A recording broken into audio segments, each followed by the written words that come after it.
झांसी जिला की। और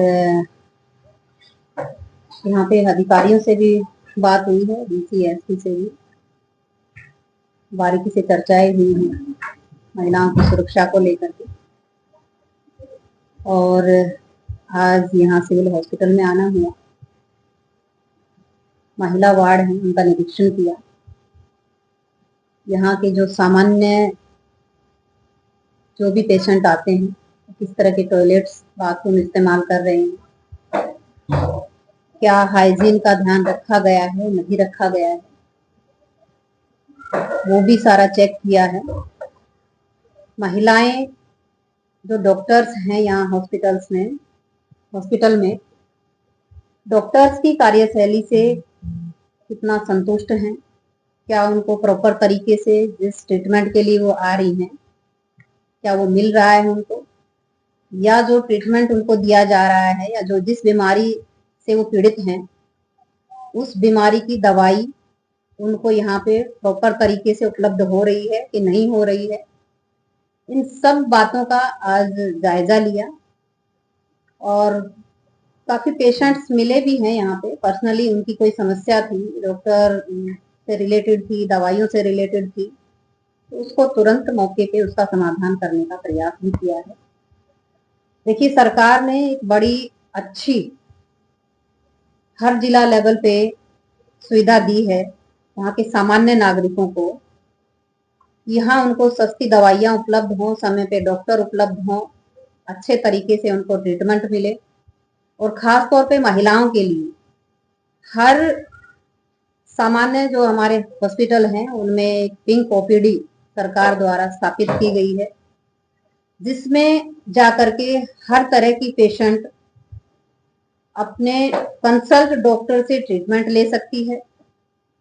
सीधी वहां उस ओपीडी के जरिए जो भी संबंधित बीमारी या समस्या है डॉक्टर्स की, उस पेशेंट को जो भी बीमारी है उससे संबंधित डॉक्टर के पास जाकर के वो अपना इलाज करवा सकती है।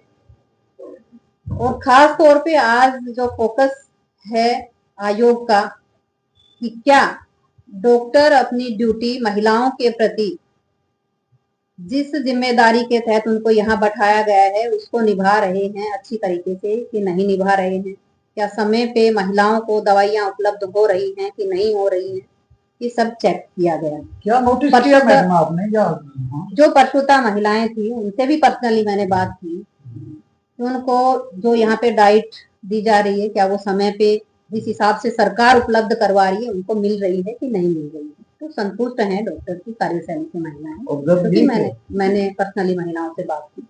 लेकिन जो यहाँ के टॉयलेट और बाथरूम है, चाहे वो सामान्य पेशेंट के हैं या फिर जो एडमिटेड जो महिलाएं हैं, चाहे प्रसूता हैं या इसके अलावा किसी भी बीमारी से पीड़ित जो कोई महिला है, तो जो मैंने ऑब्जर्व किया टॉयलेट बाथरूम की कंडीशन बहुत खराब है। एसएमओ साहब मेरे साथ थे, उन्होंने बताया है कि ऊपर जो बिल्डिंग बन रही है उसमें नए टॉयलेट बाथरूम बन रहे हैं,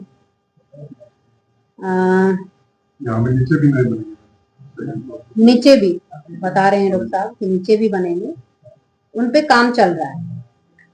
तो निकट भविष्य में साफ सुथरे टॉयलेट बाथरूम महिलाओं को मिलने वाले हैं, ऐसा यहाँ के प्रशासन ने जो है उन्होंने विश्वास दिलाया है। सरकार ने पैसा रिलीज कर दिया है, उस पर काम हो रहा है। और मुझे लगता है यहाँ देखने के बाद, क्योंकि मैं ऊपर भी देख के आई हूँ, 3 ऑपरेशन थिएटर यहाँ पर नए तैयार हो रहे हैं। तो जो डॉक्टरी सुविधाएं एक सामान्य नागरिक को चाहिए वो सब एक छत के नीचे सरकार ने, केंद्र की सरकार ने, हरियाणा की नायब सैनी की सरकार ने यहाँ उपलब्ध करवाई है। फिर भी किसी भी तरह की कोई समस्या आती है तो मेरा डॉक्टर से भी निवेदन है कि यहाँ हॉस्पिटल की एक आईसी कमेटी होगी, किसी महिला को कोई समस्या आती है तो उस आईसी कमेटी की वो एक लिस्ट जो है अपने डॉक्टर्स की या जो भी उन्होंने अपने लीगल एडवाइजर उसमें जो रखे हैं या कोई एनजीओ का मेंबर रखा है तो उसकी एक डिस्प्ले आप बाहर लगाइए। किसी को महिला को दिक्कत है तो वो अपनी कंप्लेंट उनको दर्ज करा सकती है। ये मेडिकल हरासमेंट के लिए मैडम जो स्टाफ की और डॉक्टर्स की जो कमी है वो एक बड़ी एक चुनौती है, उससे किस तरह निपटने की तैयारी कर रहे हैं? देखिए, वैसे तो ये मेरा आधिकारिक प्रश्न नहीं है, ये संबंधित मंत्रालय का काम है और मंत्रालय उस पर काम भी कर रहा है। डॉक्टरों की संख्या पे ध्यान है, डॉक्टर बढ़ाए हैं, पीछे भी अपॉइंटमेंट बहुत सारे हुए हैं। निकट भविष्य में भी इस तरह की कोई बात आती है तो सरकार इस पे बड़ी बारीकी से, सरकार का ध्यान है और काम करे। मैम आपसे एक प्रश्न है सीधा, महिलाओं पे एस्टोस्टीज हो रही है, क्या इसको आप एक्सेप्ट करती हैं? क्या माइनर्स के साथ मॉलेस्टेशन हो रहा है, क्या एक्सेप्ट करती हैं? और क्या आपकी सरकार में ये रेशो कम हुई है ये या स्टेबल? देखिए रेशो कम हुई है, रेशो ज्यादा है। जी जी, रेशो कम या ज्यादा की बात नहीं करूंगी मैं, बात यह है कि उस पर कार्रवाई कितनी हो रही है, मायने वो रखता है। क्या कोई महिला पीड़ित है, उसके साथ कुछ गलत हुआ है, कोई बच्ची पीड़ित है, उसके साथ कोई गलत घटना घटी है, उस पर तुरंत आयोग भी सख्त तौर पे कार्रवाई करेगा, उससे सख्ती से निपटेगा और जो दोषी है उनको सख्त से सख्त सजा मिले, इसके लिए आयोग निरंतर काम करता रहा है, काम कर रहा है और निकट भविष्य में भी काम करता रहेगा। इसलिए महिलाओं को, बेटियों को कोई चिंता करने की जरूरत नहीं है। सरकार भी आपके मान के लिए, आपके सम्मान के लिए, आपके स्वाभिमान के लिए निरंतर काम कर रही है।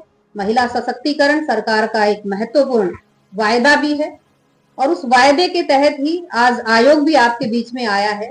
तो बेटियों से और बहनों से यही कहना चाहूंगी कि निडर रहें, डरे नहीं।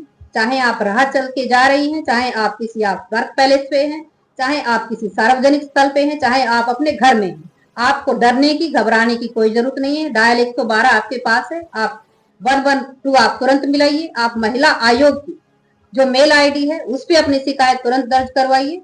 तुरंत आपकी जो शिकायत है महिला आयोग के पास जाएगी, तुरंत उस पर एक्शन होगा। इसलिए बहनों को और बेटियों को घबराने की जरूरत नहीं। सेक्सुअल हरासमेंट के केसेस आते हैं आपके पास क्या ऑफिस के अंदर?